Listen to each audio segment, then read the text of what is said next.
Good morning, and thank you for joining us on this special edition of 10 News. Today, the nation will turn its focus to our southern border. After 3 years, the pandemic-era policy known as Title 42 will expire tonight, and border communities, including San Diego, are bracing for an influx of migrants expected to cross over when that policy ends. For weeks, we've already seen migrants from all over the world gathering at our border, waiting to seek asylum. That number is expected to increase. Secretary of Homeland Security Alejandro Mayorkas warned about the difficulties ahead. We are clear-eyed about the challenges we are likely to face in the days and weeks ahead, which have the potential to be very difficult. And with just 15 hours to go until Title 42 expires, there is still a lot of uncertainty about what happens next. This morning, we're going to help break it all down for you. We have our team at the southern border ahead of the end of Title 42. Let's begin with my co-anchor, Virginia Cha, who is anchoring our team coverage from the border. Virginia? Thank you, Jared. As you just mentioned, we are now less than 15 hours away from that policy expiring tonight. Now, an influx of migrants has already been turned away at the border, and President Biden has said they are expecting things to be wildly busy at the border as more people jump at the chance for asylum. I spent close to an hour with the Mexican president today. We're doing all we can. The answer is it remains to be seen. We've gotten overwhelming cooperation from Mexico, but it remains to be seen. It's going to be chaotic for a while. Now, I want to give you a little bit of perspective on where we are here at the U.S. Mexico border. So just on the other side is the Avenida Internacional in Mexico. So that's giving you a little bit of perspective on the other side of this fence. And also here, the closest recognizable crossing reference point is the San Isidro Ped West facility, which is about 4 miles away. Las Americas Premium Outlets is about 3 miles away. So if you've been down in this area, that's just to give you a few reference points. Now, one major difference people may notice is the policy change the Biden administration finalized yesterday. Now, they will now deny asylum to migrants who just show up at the border without first applying online. They'll also be turned away if they traveled through another country to get here but didn't seek protection in those countries first. Once Title 42 expires, the U.S., as I mentioned, will be reverting back to the policy known as Title 8, and one of those issues with that is the changes for people who may not be familiar with what Title 8 is. ABC 10 News reporter Natay Holmes is live at a new temporary processing facility in Otay Mesa. Natay, the idea is that applying online first will help keep centers like that one from becoming overwhelmed. And we also understand that they're already over capacity there. Yeah, Virginia, so at best we know that about nearly 900 people made their way to the processing site yesterday. Now, the site is only meant to handle at least half of that. So definitely a lot of people making their way here into Otay Mesa, of course, yesterday. And then during this morning, within the last 30 minutes or so, we have seen a few dozen cars already make their way through the gates here. So definitely some activity going on. Now, as you said, Virginia, the White House and Border Patrol agents are urging those to kind of seek asylum and to go through the correct process. And starting tonight, the Biden administration says asylum officers will offer migrants the chance to voluntarily return to Mexico. DHS officials will inform migrants from Cuba, Venezuela, Nicaragua, and Haiti who have been arrested by Border Patrol there is another pathway to get to the U.S. They can apply for legal entry to the U.S. in Mexico if they have a financial sponsor. The individual must also pass all of the security checks. But immigration attorney and professor at USD, Tammy Lynn, says applying for asylum is not so easy, and she has seen the denial rates of some immigration judges at 80 to 90%. I think what people typically forget is asylum. It's not just you're coming from a bad country or a country of war or poverty or whatever it is. You have to prove that you're afraid to return to your country because you're being persecuted because of your race, religion, nationality, political opinion, or membership in a social group. Now, another new policy from the Biden administration would require some people seeking asylum to wear GPS monitors and have a curfew. Officials say it's meant to allow ICE to monitor and locate migrant families if they fail an initial screening without having to hold them in detention centers, which of course has been a controversial practice. But back out here live, the processing site definitely have some movement this morning. Coming up in the next half hour, we'll share just how many immigration hubs will be placed in various countries so migrants can start the process before they make their journey to the border. Live in Otay Mesa, Natay Holmes, ABC 10 News. Thank you, Natay.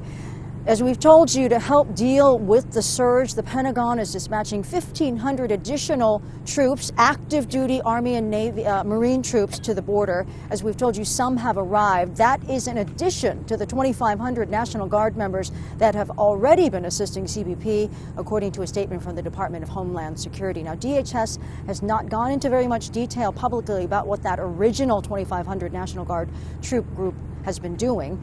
The White House says the new group of service members will be helping with administrative work to free up Border Patrol agents so they can handle enforcement. When asked about why active duty, the Pentagon said it's about meeting the urgent need, and they emphasized the troops will not be a law enforcement role here and they won't be interacting with migrants. Who will be sourced from the active duty component will fill critical capability gaps such as ground-based detection and monitoring, data entry, and warehouse support until CPB can address these needs through contracted support. Really, this is about being responsive.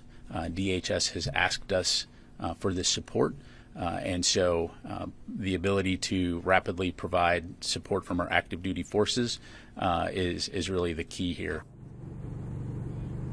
Now, at this point, the troops have been ordered to the border for 90 days with the possibility of being replaced with reserve or contract support. Now, for days, we have seen video of people gathering on the other side of this fence at the border, despite the fact that they have little food or water to sustain them. Now, we don't even need video because you can actually see them here as the sun comes up, huddled in different groups because, again, it's chilly out here. We have this video from Sky 10, which is from last week. We can see water bottles being tossed toward the group on the other side. The desperation so great, some of them were tussling with each other just to get their hands on those bottles. Video from days ago shows the number of people waiting then. Migrant advocates we spoke to say these men and women are doing this because they just want a chance at a better life. People are fleeing for their lives. They need to be processed in a way that ensures that asylum is restored and that it's respected. A lot of us who want to come here and make it better, come out of the violence. We don't really want to go back home to the violence.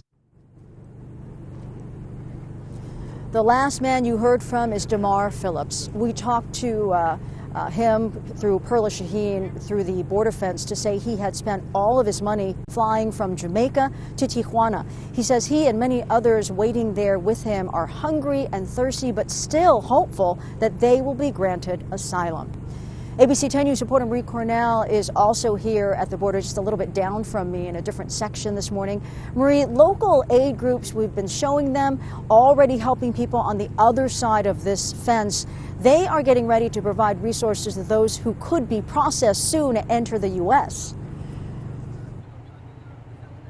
Yeah, Virginia, and in fact, already this morning we have seen individuals who have showed up here. They've walked over to this fence. They've talked to migrants. We had a migrant actually flag us down, and it sounds like he's trying to get in contact with his family. So in terms of looking forward, the concerns are now focused on how long it will take to process each of their claims. We would hope that the agency would find a way to get the resources and truly deal with this situation, which is a humanitarian situation, and have contact with all the families, with all the migrants waiting, and find a safe way to have contact with them, to process them. Each day, more and more migrants have been showing up gathered on the Mexico side of the border, waiting for the end of Title 42. Many carrying their belongings in backpacks, creating their own form of shelter. And while Border Patrol agents have been handing out water and snacks, there are members of the community who are checking in with the migrants daily, bringing in their own supplies and food to help the migrants get by. But they say this help won't end here. There will be a need to help with translating and getting legal help. It's important that these individuals get processed, that they have the opportunity to make their claims and not have to be in between these walls. I mean, the reality is becomes a de facto open-air detention facility, if you will. Now, coming up in 30 minutes, we'll take a look at how many others in the community are stepping in to help. Live from San Ysidro, Marie Cornell, ABC 10 News. Thank you so much, Marie.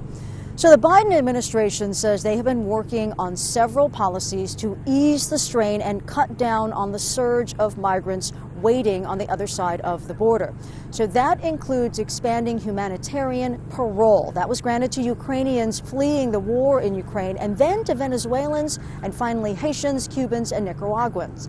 Migrants from those countries have to apply to enter the U.S. before leaving their home countries. There are also additional migrant processing centers in Colombia, Guatemala, as well as a temporary processing facility not too far from here that we showed you. That's where Nataya is in Otay Mesa.